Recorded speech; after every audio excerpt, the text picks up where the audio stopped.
Okay, I read this little uh, tidbit on Facebook and I wanted to read it into a video for all of you who like to listen and don't necessarily like to read. So I'm going to provide some scenery. Well, I wanted to show you the author's picture there. You'll probably be able to figure out who that is as time goes on here. Why did God create evil? Because that's what it's all about. So, why did God create evil? The answer struck me to the core of my soul.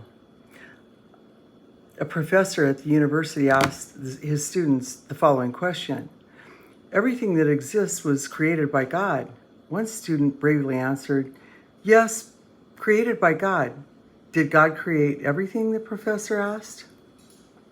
If God created everything, then God created evil, since it exists, and according to the principle that our deeds define ourselves, then God is evil. The student became silent after hearing such an answer. The professor was very pleased with himself. He boasted to the students for proving once again that faith in God is a myth. Another student raised his hand and said, can I ask you a question, Professor? Of course, replied the professor. A student got up at the end and asked, Professor, is cold a thing? What kind of question? Of course it exists. Have you ever been cold? The students laughed at the young man's question. The young man answered, actually, sir, cold doesn't exist. According to the law of physics, what we consider cold is actually the absence of heat. A person or an object can be studied on whether it has or transmits energy.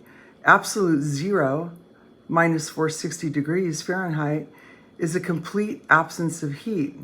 All matter becomes inert, unable to react at this temperature.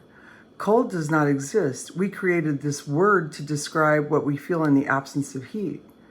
A student continued, Professor, does darkness exist? Of course it exists. You're wrong again, sir. Darkness also does not exist. Darkness is actually the absence of light. We can study light, but not the darkness. We can use Newton's, lost my place there. We can use Newton's prism to spread white light across multiple colors and explore the different wavelengths of each color. You can't measure darkness. A simple ray of light can break into the world of darkness and illuminate it. How can you tell how dark a certain space is? You measure how much light is present. Isn't it so? Darkness is a term man uses to describe what happens in the absence of light. In the end, the young man asked the professor, Sir, does evil exist? This time it was uncertain. The professor answered, Of course, as I said before, we see him every day. Cruelty, numerous crimes, and violence throughout the world. These examples are nothing but a manifestation of evil. To this, the student answered, Evil does not exist, sir, or at least it does not exist for itself. Evil is simply the absence of God. It is like darkness and cold, a man-made word to describe the absence of God. God did not create evil. Evil is not faith or love, which exists as light and warmth. Evil is the result of the absence of divine love in the human heart. It's the kind of cold that comes when there's no heat, or the kind of darkness that comes when there's no light. The student's name was Albert Einstein. So we happened to watch this last night.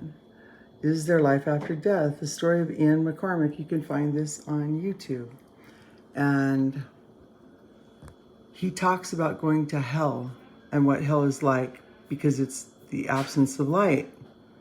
He goes into a lot of detail and he talks really about the king of lust, and all the lusts of the flesh cannot be satisfied in hell.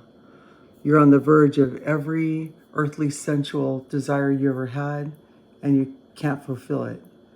That's got to be hell. You can't go to the bathroom and you have to. You can't drink and you need to. You can't eat and you're hungry. Yeah, Jesus talked about that too in the New Testament.